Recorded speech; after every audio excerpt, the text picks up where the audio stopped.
Mga kapuso, si Mrs. Blanca Flor Gullias, isa ho sa mga vulnerable community na nakatira ho dito sa baybayin ng Tansa Cavite.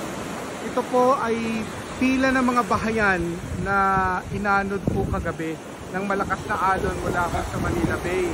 At itong bahay na ito ang kay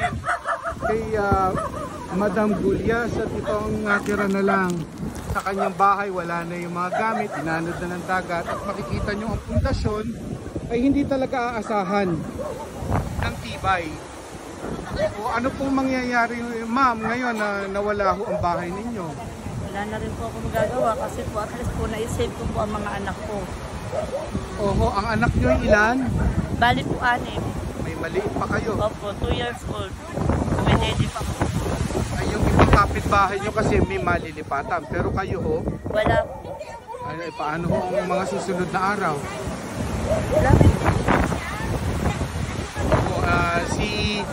Alam mo, mahiyain humingi ng tulong si Mrs. Gullias, pero may mga pagkakataon na talagang wala na raw siyang lalapitan at hihingi siya ng tulong. Opo. Sige po, kayo po ang... Ako po ay hihingi ng tulong.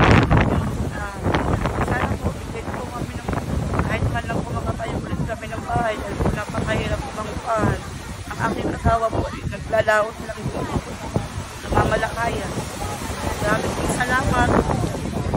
Yan, maraming salamat po, Mrs. Gullias. Kagaya ng sinabi ko, isa lamang si Mrs. Gullias sa komunidad na ito na humihingi ng tulong hindi lang sa isang pamilya, 2 pamilya, kundi sa kabuuan ng kanilang komunidad na nananatiling vulnerable hanggang ngayon dahil napakalapit nila masyado sa dagat at nakita nyo naman walang tibay na aasahan ang kanilang mga tahanan.